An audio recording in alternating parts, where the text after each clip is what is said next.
Okay, tell me something. How many of you have seen a river? River is a water body, usually naturally made, that carries the fresh water towards another river, sea, or ocean. You might have heard terms like fast river, slow river, and so on. Yes, the water in the river always flows in one direction. Usually, it flows from a higher elevation to a lower elevation, like from a higher rock to a lower one, or from the top of a mountain to the bottom. Can you see the difference? Like when the water is flowing from a higher rock to a lower one, it will be a little fast. But when it's falling from the mountain to the bottom, it will be very fast. It is similar to pouring a mug of water into a tub. The higher you hold the mug, the faster will be the flow of water. Say, what will happen if the tub is already filled with water? The water gets spilled out and the area around the tub will get wet. Now imagine the tub to be your river. There will be fields, trees, houses, villages around the river. So when there is too much water in the river, it spills out, it floods the area around it.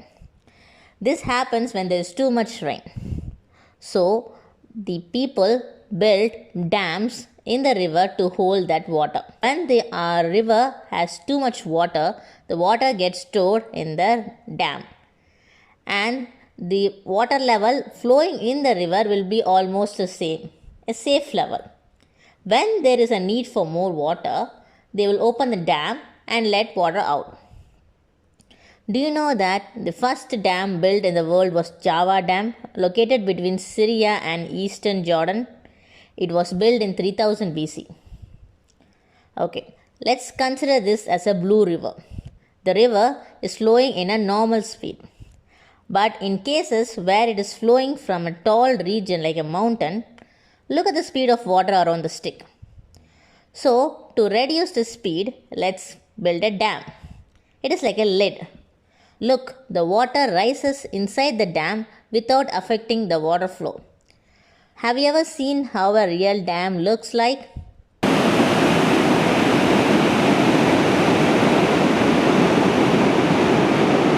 Pretty scary, right? Where do they build the dams? The dam is usually built on the course of a fast river, far away from any human settlements or villages.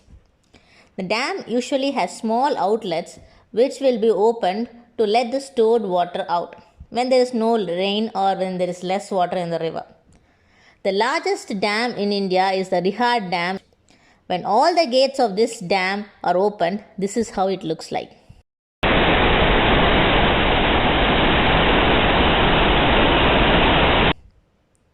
How about the oldest dam in India?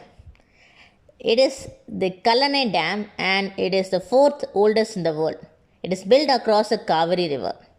It was built by King Karigala 2000 years ago. Why do we need dam?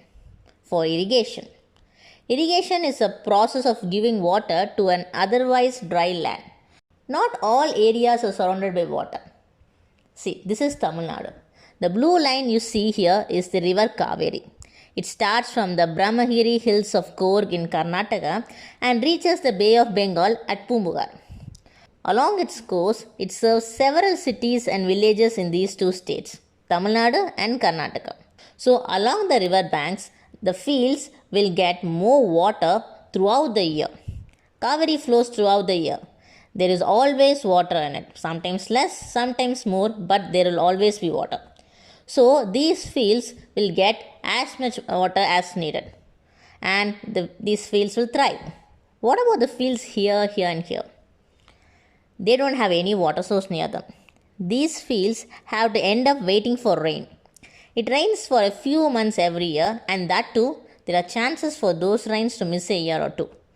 What happens when a field does not get water? It dries. So, we need to artificially provide water to these areas. The best way to do so is by building dams, wells, lakes, ponds and others to bring the river water to these areas. The dams store water and serve the water to several faraway places via pipelines. Thus, even when the rain fails and the river starts to dry out, people can open up the dam and let the stored water out and use it throughout the year. Do you know there are 96 dams built on River Kaveri? Another important advantage of using a dam is hydropower. The water in the dam can be used for creating electricity. Do you know what an electricity is? In simple terms, it is a flow of power. This power is very essential for running several electrical items like your laptop, lights, fridge, mixer, fan, so on. Even some cars nowadays. So, how does these dams help with electricity?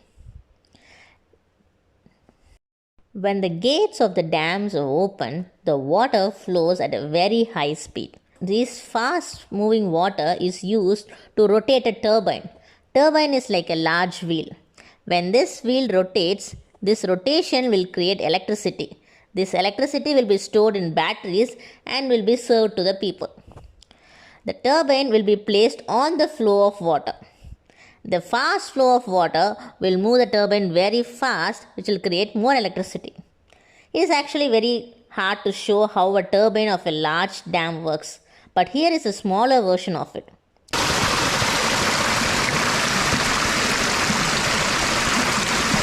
Look, the turbine is rotating because the water is flowing directly on it. In turn, this turbine is creating electricity. So, what happens when there is too much water in the dam and also in the river? It is usually best to let the water out slowly. It might flood the region, but since the water is let out slowly, it can be controlled. But if we do not reduce the water level, the dams will get weakened. The walls in the dams will break. It is like blowing too much air into your balloon. When the walls break, so much water will come pouring down from all directions and it can cause high damage to villages, fields, people, animals and more. In olden days, men used clay and rocks to build ancient dams. For example, Kallanai Dam is built completely with rocks. Today, the modern dams are built using concrete. The water stored inside the dam will be very huge, like a lake, an artificial lake. These lakes are called as reservoirs.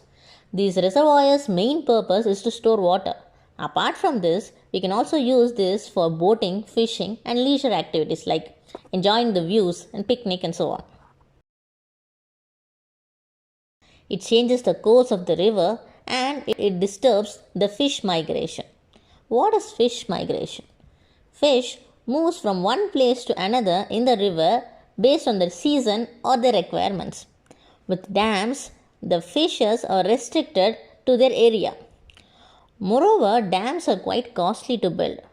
But dams reduces the chance of floods destroying our nation and also helps by providing electricity.